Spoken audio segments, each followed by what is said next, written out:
సుధీర్ కుమార్ తరపున ప్రచారంలో భాగంగా ఎర్రబెల్లి మాట్లాడుతున్నారు. లైవ్ చూద్దాం. మీకే కష్టం వచ్చినా మీ అందరం ఆదుకుంటామని కూడా ఈ సందర్భంగా మీకు తెలియజేస్తున్నాను. కొంతమంది బిల్లులు రావాలని బాధపడుతున్నారు.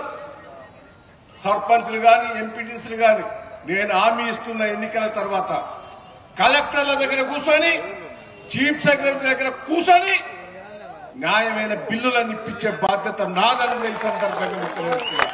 ఎవరికి భయపడ మనం మోసం చేయలే, ఎవరికి భయపడవలసిన పని లేదు. నేను 20 ఏళ్ళు ప్రతిపక్షంగా వరంగల్ జిల్లాను కాపాడుకున్నా, కార్యకర్తలను కాపాడుకున్నా, మిమ్మల్ని అందరినీ కాపాడుకుంటా. తప్పుడు కేసులు పెడితే అందరం పోలీస్ స్టేషన్లో కూర్చొనైనా ఎదురు తిరుగుతామని కూడా ఈ సందర్భంగా మీకు తెలియజేస్తున్నా. ఆఫీసర్లు అంత తొందరగా మన జోలికి రారు. ఒత్తిడి చేస్తారు. ఒత్తిడి చేస్తే పై ఆఫీసర్ల దగ్గర కూర్చుంటా. నేను వదిలిపెట్టేది లేదు. నాకు ఇవన్నీ కూడా అనుభవం. నేనే ఉన్నా.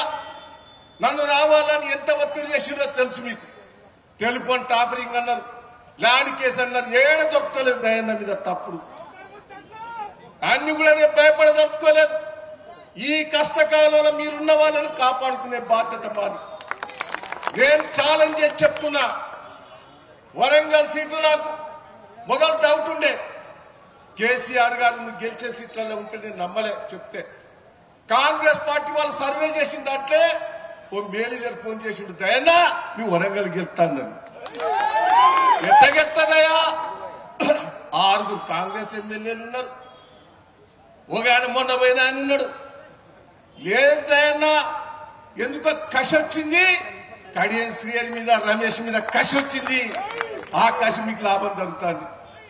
కేసీఆర్ గారిని ఓడగొట్టుకున్నామని గ్రామాలలో బాధపడుతున్నారు. ఆ రుణం తీసుకోవాలి.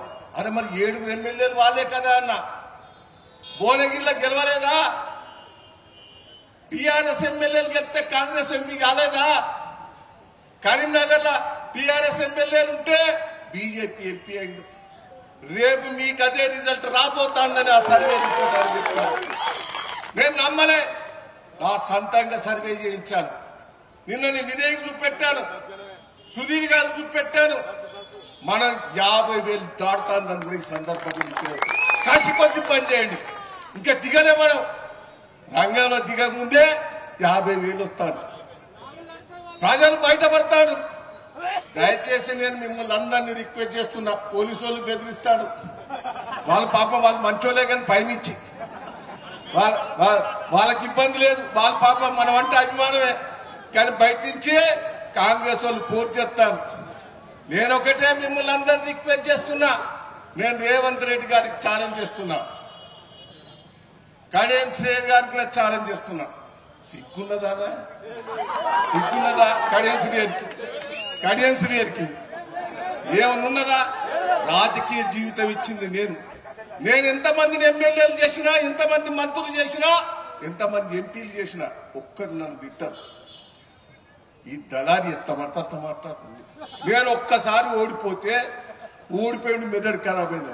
సిగ్గు లేదా? నువ్వు 4 సార్లు ఓడిపోయాను. సిగ్గు లేదని నేను 7 సార్లు గెలిచాను.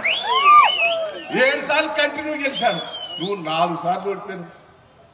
సిగ్గు అనిపించలేదు. నన్ను అంటాడు. ఇంకా నేనొక్కటే ఈ రాజయ్య మీదనే ఓడిపోయాడు చిత్తుగా. నేనొక్కటే మిమ్మల్ని రేవంత్ రెడ్డి సంగతి నాకు ఎక్కే పెద్ద బ్రోకర్, అబద్ధాలు ఆడతాడు, అతుకుతాడు. నేను ఒకటే ఆగస్టు 15 కట్టాను. సరే ఆగస్టు 15 కూర్చోబడతాం. కానీ ఆగస్టు 15 వరకు చెయ్యకపోతే నా ప్రభుత్వాన్ని రద్దు చేయమని గవర్నర్ కు రాష్ట్రపతి లెటర్ రాయి. గవర్నర్ కు రాష్ట్రపతికి లెటర్ రాయి. బాండ్ పేపర్ మీద రాష్ట్ర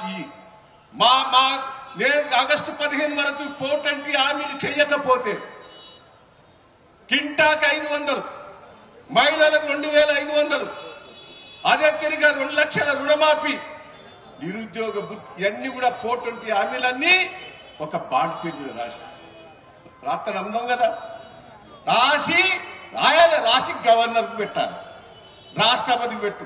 నేను 15th ఆగస్టు వరకు చేయకపోతే నా ప్రభుత్వాన్ని రాజీనామా చేస్తున్నా, డిస్మిస్ చేయమని రాసిపెట్టి అప్పుడు కూడా నమ్ముతావు.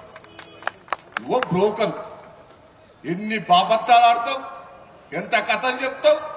భువనగిరికి పోతే కోమటిరెడ్డిని పొగుడుతావు, ఖమ్మం పోతే పొంగులేటిని పొగుడుతావు, బట్టిని పోతే ఎక్కడికక్కడ పొగుడుతా ఉంటావు. నీ బోకర్ మాటలు ఎవరు నమ్ముతారు? దయచేసి కేసీఆర్ గారు పోగొట్టుకున్నాం. మనం ఇయ్యని హామీలు చేసినాం, ఇచ్చిన హామీలు రుణమాఫీ లేటుగా చేశాం, రైతు బంధు ఇస్తామని చెప్పలే, కళ్యాణ లక్ష్మి ఇస్తామని చెప్పలే. ఇవన్నీ ఇయ్యని అన్ని హామీ ఇచ్చాం, చేశాం. ఇచ్చింది కొద్దిగా లేట్ చేసినాం. దయచేసి బంద్ చేస్తాం. మీరు కారు గుర్తుకే వాళ్ళ మీద ఫోర్స్ ఉన్నది, బంద్ చేద్దామా లేదా? కేసీఆర్ గారి నాయకత్వం, కేసీఆర్ గారి నాయకత్వం. జై తెలంగాణ.